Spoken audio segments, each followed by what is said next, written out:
Amin. Bismillahirrahmanirrahim. Alhamdulillahirabbil alamin wa bihi nasta'inu 'ala umuri dunya waddin. Allahumma shalli wa sallim 'ala sayyidina Muhammadin nurika sari wa madadika jari wa jama'ni bihi fi kulli atwari wa 'ala alihi wa sahbihi nur. Subhanaka la ilma lana illa 'allamtana innaka antal 'alimul hakim. Rabbi ishrah li sadri wa yassir li amri wa hlul 'uqdatam min lisani yafqahu qawli. Assalamualaikum warahmatullahi wabarakatuh.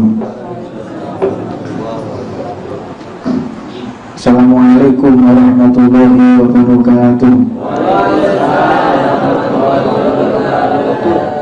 Salam itu sunnah, jawabnya sing wajib. Sebab salam ini, orang kalau pertama kali salam itu kesombongannya diangkat oleh Allah. Jadi kalau orang mengucapkan salam mendahului, berarti pasti posisinya lebih tinggi di hadapan Allah. Makanya kalau setiap kita datang, para sahabat itu disik-disikan mengucapkan salam. Jadi ojo sampai hal ini diterapkan kepada sohibul bait. Sohibul baitnya begitu anak tamu, assalamualaikum, bingung tamu nih. Jadi memberikan kesempatan kepada orang lain mengucapkan salam dan kita menjawabnya dengan wajib. Sebab salam ini kalau diucapkan, Allah subhanahu wa ta'ala memberikan perhatian khusus kepada hamba tersebut. Tatkala kita mengucapkan salam dan menjawab salam, Allah mengangkat penyakit-penyakit hati. Makanya fokus kita itu kepada orang yang lain, ojo belayang, ojo ngelamun, terutama ketika kita bertemu. Dan mumpung ingat, sunnah salaman itu pertama kali ketemu dan setelah selesai zikir. Ojo zikir salaman, mengguri-mengguri, tambah dosa ya.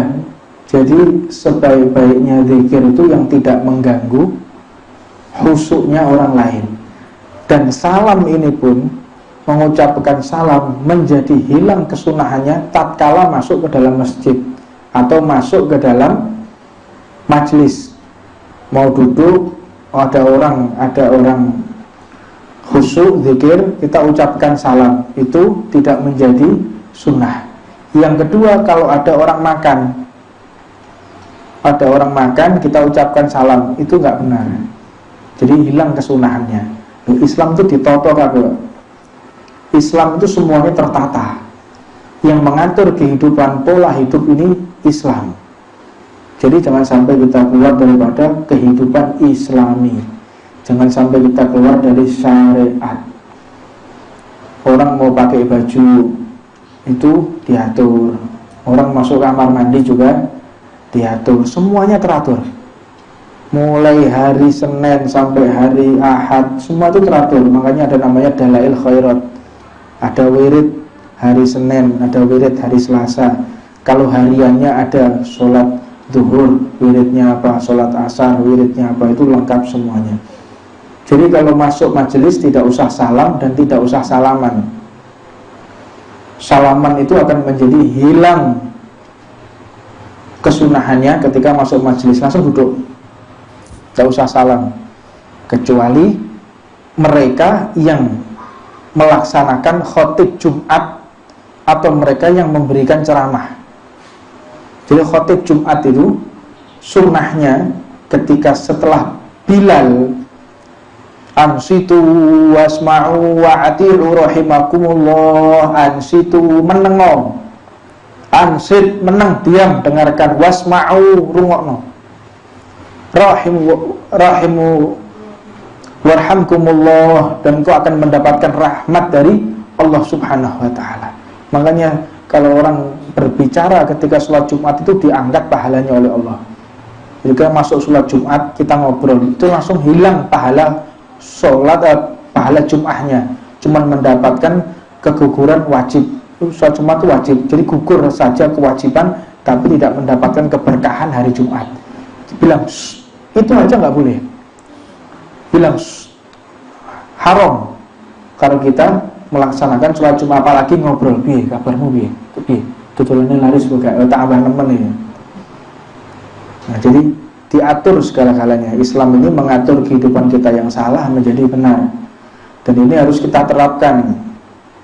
Kalau masuk kamar mandi itu kaki kiri, Allahumma inni a'udzubika min khaba'ith wal khaba'ith khubu'uth wal khaba'ith. Jadi kita mau berlindung dari setan perempuan dan setan laki-laki. Masuk kaki kiri, keluar nanti dari kamar mandi kaki kanan. Kalau mau tidur sediakan penebah. Apa itu jenenge? Ya penebah ya, tahu ya. Apa itu? Kebyok. Wis, angel tenan tuban nih. Kebyok. Sebelum tidur kebyok isik. Kebyoki untuk apa? Karena ranjang kita itu sering dihuni jin. Jadi kadang kita susah untuk bangun sholat, kita nggak bisa untuk tahajud, itu karena tempatnya sudah dikekepi jin. Kebyoki isik. Dan ini harus kita praktekkan karena kita sudah mendengar kebyoki isik. Nanti bangun tidur juga bersihkan lagi. Mau tidur kebyoki isik. Meskipun rapi kebyoki. Tapi sing bingung iki lek nginep tengene hotel nggo kebyok piye. Repot iki. Tok hotel nggo kebyok, tuh mau apa mengusir jin. Waduh dukun sing check in ya. Jadi syariat ini diterapkan bukan terus nggo kebyok, pakai handuk atau pakai baju ya. Yang penting kita mengamalkan daripada apa yang disyariatkan oleh Allah Subhanahu wa ta'ala melalui lisan Nabi Muhammad, namanya hadis. Ketika pakai baju ada doanya, melepas baju ada doanya. Hidup ini ditata. Makanya perbedaan kita dengan binatang itu sama. Monyet itu makan, kita juga makan. Kambing itu makan, kita juga makan, sama. Caranya makan menggunakan tangan kanan, menggunakan tangan kanan. Tapi kalau kuah ya pakai sendok. Terus kalau bisa, kalau makan itu tidak di atas meja makan. Kalau bisa, ini nggak maksa. Kalau bisa, jadi sebaik-baiknya makan itu tidak di atas meja, karena itu tanda-tanda kekuasaan dunia, dan itu tanda-tanda warisan Fir'aun. Jadi kalau makan di atas meja makan pasti tidak ada keberkahannya. Jadi makan yang baik itu meja yang tipis, makan di bawah. Karena bentuk makanan yang bagus itu posisinya kayak begini. Enggak besok ini kayak TV ya, kisahno ini, sing perempuan-perempuan gak ketok. Jadi kaki kanan dan kaki kiri dihimpitkan posisi kayak orang sholat duduk atahiyat terakhir. Nah, atahiyat terakhir terus makan, bentuknya kayak atahiyat terakhir, duduk tawarruk. Nah, duduk tawarruk, duduknya itu orang yang makan. Tujuannya untuk apa? Biar lambung ini tidak terbuka bebas. Lambung tidak terbuka bebas sehingga makanannya itu sedikit. Lek mangan saiki. Lek awak-awak iki lak gak buka yo. Buka sikile megagah maneh. Mangan glak-gluk mangkane angopan. Angop iki kakean makan. Mulane nek duwe bojo departemen perbadokan wis ruwet iki. Punya istri terus pinter masak, bahaya pol. Selamatnya bojoku gak pinter masak. Saya bersyukur betul sama Allah. Jadi makan seadanya, makan gak bisa banyak. Makan gak banyak ya awak wis ini yo. Mangan akeh maneh gak karu-karuan nih. Jadi makan itu jangan sampai kita kenyang, dan makanlah ketika lapar. Bahkan menjadi makruh ketika seseorang itu makan dalam posisi kenyang, dan ini yang merusak organ. Paru-paru kita rusak, liver kita rusak, ginjalnya, lambungnya itu rusak habis makan, makan lagi, habis makan, ya makan lagi, makan terus ya. Makannya apa aja, yang penting minumnya. Anda ini loh, berarti film. Nah, jadi pola hidup ini harus kita ketahui, harus kita selaraskan dengan syariatnya Nabi Muhammad. Harus selaras. Jangan kita keluar dari syariatnya Allah. Motong kuku itu jangan selain hari Senin, Kamis, dan Jumat. Orang kalau potong kuku Senin, Kamis, dan Jumat, dia tidak akan terkena penyakit kere. Waduh, apalno ini masalah dunia ini diapalno mesti serang araga. Kepengen sugih, ojo sampai motong kuku di hari Senin, Kamis, kecuali hari Senin, Kamis, Jumat. Selasa, Rabu jangan, apalagi kalau malam hari. Motong kuku itu jangan malam hari, dan jangan juga di atapnya tertutup. Makanya kalau ada orang motong kuku di rumah kita seneni, itu buat panasnya rumah. Kuku dipotong di dalam rumah itu buat panasnya rumah. Jadi harus suruh keluar, silakan pinjam potongan kuku ya, silakan panjenengan keluar potong di halaman rumah. Silakan, jangan di dalam rumah. Ini yang membuat panasnya rumah, dan rezeki nggak betah. Rezeki, keberkahan, rahmat itu tidak betah jika ditinggali kuku. Karena kuku ini tempat tinggalnya iblis. Iblis, setan, tempat tinggalnya di kuku sini, di kuku dan di ujung jempol. Ya, tulang jempol musim ngereng-ngereng itu saya tanda ini. Terus tempatnya setan yang paling utama ada di tengah-tengahnya hidung. Ya, tengahnya hidung. Makanya wudhu itu di kumur, dimasukkan sedikit terus dikeluarkan. Itu namanya istimsak, dan namanya matmadah di tenggorokan. Ini berlaku bagi yang puasa atau puasa iling, nek poso gak iling biasanya. Enak seger gak iling. Aneh. Jadi kehidupan ini harus kita tata. Kita jangan keluar dari rel syariat atau peraturan yang telah diajarkan oleh Nabi Muhammad SAW. Bagaimana kita muamalah, kita hidup sosial di tengah masyarakat. Sampai-sampai Rasulullah itu mengajarkan jangan sampai kita tidak mandi ketika mau kumpul rame-rame. Mau sholat Jumat sunnah mandi, mau sholat tarawih sunnah mandi, Idul Fitri, Idul Adha sunnah mandi, gerhana sunnah mandi. Pokoknya yang mau kumpul disunahkan mandi. Agar apa? Bau badan kita ini tidak mengganggu orang lain. Loh, syariat itu loh, bau badan aja jangan sampai ganggu orang lain, apalagi kok ucapan, apalagi kok tindakan, dan terlebih lagi aturan. Loh, awak itu loh, mambu awak itu sampai ganggu wong. Makanya kalau dikatakan Islam itu tidak toleransi, dari sudut mana melihatnya? Islam itu kurang toleransi, lihat dari mana? Sampai bau badan kita aja nggak boleh mengganggu orang lain. Sampai Nabi Muhammad itu mengatakan jangan dekat-dekat dengan kami bagi mereka yang setelah makan bawang. Mari mangan bawang, ojo cedak-cedak. Mari mangan bawang terus belajar tajwid. Huruf alif, isnek ha in. Iso geblek iki wong sing untuk Arab ya. Belajar huruf ha, waduh. Makanya jangan sampai kita keluar dari syariat, diatur kabeh. Bagaimana cara motong rambut? Jangan sampai di luar hari Senin, Kamis, dan Jumat juga potong rambut. Kecuali orang-orang yang terpaksa. Sudah terpaksa, sudah darurat, dan dia tidak ada waktu, mau gimana lagi? Itu yang meneh, sudah tidak ada waktu. Nah, itu daripada ajaran Nabi Muhammad. Kita kalau membahasnya tidak akan selesai bertahun-tahun, tapi insya Allah kita akan singgung terus bagaimana cara hidup yang benar. Jadi yang dibahas sholat.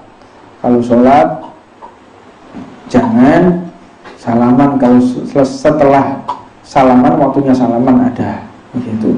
Dan kalau salaman jangan sampai tangan kita itu basah. Itu diajarkan. Kalau salaman bersihkan dulu tangan, baru salaman. Jangan tangan kita basah terus salaman. Bayang no. Karena orang kalau salaman dalam tangan basah itu khawatir mengganggu orang. Coba sampai salaman mbek wong sing tangane teles, mesti lah delok. Ayo, psikologisnya manusia sudah. Itu diperhatikan sama Rasulullah sampai seperti itu. Salaman itu hubungannya apa salaman wae. Bersihkan dulu tanganmu sebelum menyalami saudaramu. Sampai wae ngono, Pak. Ajaran Nabi Muhammad itu sangat detail sekali dalam muamalah atau kehidupan sosial di tengah masyarakat. Melanjutkan daripada apa yang disampaikan Nabi Muhammad SAW, man dakhala suqa faqala la ilaha illallah wahdahu la syarikalah. Barang siapa masuk pasar terus membaca la ilaha illallah wahdahu la syarikalah lahul mulku wa lahul hamdu yuhyi wa yumiit wa huwa hayyun la yamut biyadihil khair wa huwa ala kulli syai'in qadir. Maka kalau orang membaca kalimat tersebut, kata Allahu lahu alfa hasanatin, Allah akan mencatat kebaikan-kebaikan yang ada di muka bumi ini. Iki dari wong sing kepengin sugih.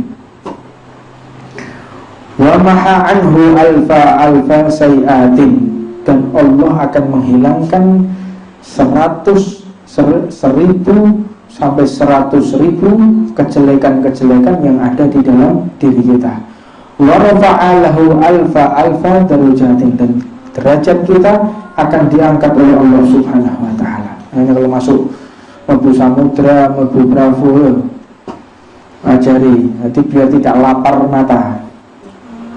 Jadi biar tidak lapar mata, baca itu la ilaha illallah wa la syarikalah lahul mulku wa lahul hamdu yuhyi wa yumiit wa huwa hayyun la yamut biyadihil khair wa huwa ala kulli syai'in qadir. At-tajiru as-suduqu al-aminu yuhsyaru ma'an nabiyyina was-siddiqina was-syuhada. Ada pegawai, pekerja, pedagang, pemborong, penambang, siapapun yang dia jujur, yang dia amanat, maka dia berhak bersandingan dengan orang-orang yang diagungkan oleh Allah di golongan para nabi, di golongan siddiqin. Sapa siddiqin? Mbah Hasyim Siddiqin Al-Arif Billah, Mbah Bisri Samsuri, Mbah Wahab, siddiqin, orang-orang lurusnya Allah Subhanahu wa ta'ala. Wasyuhada, dan mereka yang syahid di jalan Allah. Makanya nanti para pedagang itu bermahkotakan para nabi. Dia bukan nabi tapi menggunakan mahkota nabi. Dia bukan nabi tapi dilayani seperti nabi. Dia bukan nabi tapi memiliki kedudukan seperti nabi. Siapa mereka? Para pedagang yang jujur amanat, para petani yang jujur amanat, para pemborong yang jujur amanat, pegawai yang jujur amanat. Maka dia berhak menempati posisi para nabi dan siddiqin. Subhanallah, sampai seperti itu daripada sabda Nabi Muhammad SAW. Waktunya masih lama ini. Masih 3 menit. Inna atyabal kasbi kasbut tujjar. Sesungguhnya pekerjaan yang paling bagus adalah pedagang. Tidak ada pekerjaan yang lebih afdol di muka bumi ini seperti pedagang. Makanya kalau orang beralih menjadi pedagang, dia orang istimewanya Allah. Jadi perlu berubah menjadi para pedagang. Alladzina idza haddatsu lam yukadzibu. Apabila mereka berbicara, mereka tidak pernah berdusta. Wa idza atamnau lam yakhulu, dan apabila dia bermuamalah dia tidak pernah berkhianat. Wa idza adu lam yakhlufu, dan apabila dia berjanji dia tidak pernah mengingkari. Wa idza staru lam yadunu, dan apabila dia membeli dia tidak pernah merendahkan. Piro regane? 10, wah barangnya ini 10.000. Untuk kono 5.000 ini 10.000 lagi. Ini mereka yang tidak mengerti syariat. Wis gak seneng ya wis gak usah nyacat kok. Kadang-kadang nyacat iki yang moga awake seneng. Berapa Bu rumahnya ini? Berapa Pak rumahnya ini? Ini saya beli 500 juta Pak. Namanya rumah ngene 500 juta Pak. Gone tok kene bisa nambune pesing lah ngene lho. Sing model-model ngene iki lho. Ini sing gak bakal wong sugih. Lihat aja. Orang kalau suka iki tolong sing gremeng iki cekeli sih. Saya konsentrasinya lepas nanti. Jadi orang yang suka nyacat, senengannya nyacat, merendahkan, dia tidak akan pernah mendapatkan rezeki yang berkah. Ojo nyacat, sampe ini regane larang tenan. Senengannya nyacat, nah ini orang yang tidak akan mendapatkan keberkahan dari Allah Subhanahu wa taala. Wa idza ba'u lam yamdahu, dan apabila dia menjual dia tidak memuji barang yang dijual. Gak ono sak pasar iki koyo barangku, gak ono padahal barangnya paling elek. Wah ono sampean ndelok pojok sampai pojok koyo barangku. Ada barang saya yang paling istimewa ya. Wa idza kana 'alaihim dainun lam yadlimu, dan apabila dia berhutang tidak menunda-nunda membayarnya. Utang ya sudah dibayar utang. Orang yang zalim itu ya, orang yang zalim yaitu orang yang hutang terus tidak segera dibayarkan apabila dia punya duit. Entek tambah kiri. Yakin kalau itu sudah punya duit, waktunya bayar utang, kita nggak bayar eman-eman. Karena Allah itu merahmati kita berdasarkan jumlah hutang kita. Makanya kalau kepingin barokah, utang lo.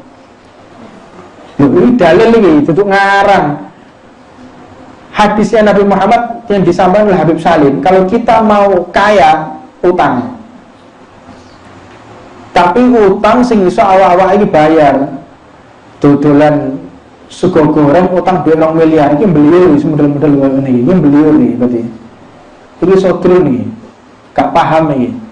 Utang maksudnya utang yang wajar, jual nasi goreng ya utangnya 500.000, utang 1 juta masih bisa kemungkinan kita bisa membayar. Dan kalau kita punya utang, Allah akan memenuhi hutang kita, Allah akan membayar. Yang bayar itu Allah, dikasih rezeki kita. Kalau sudah ada duit di tangan kita, jangan ojo-ojo eman-eman. Duit 1 juta, lis bayar wong kita punya utang. Ya, berikan uang tersebut, jangan kita untuk tunda-tunda membayarnya. Wa idza kana Allahum lam yu'siru, dan jika berpiutang tidak mempersulit. Apa maknanya? Yaitu orang-orang yang mempersulit. Sampean utang sakmene, dibayare sakmene, kalau bayar sakmene tak sita kowe. Lah dia mempersulit orang yang utang kepadanya, mengancam-ngancam, lek gak bayar awas loh. Nah, ini mempersulit ya. Ya akhirnya dia tidak mendapatkan keberkahan dari Allah Subhanahu wa taala. Wallahu a'lam. Rabbana atina fid dunya hasanah wa fil akhirati hasanah wa qina adzabannar. Wa 'ala man wa sayyidil hakim wa sallallahu alaihi wa sallam Nabi Muhammad sallallahu alaihi wasallam.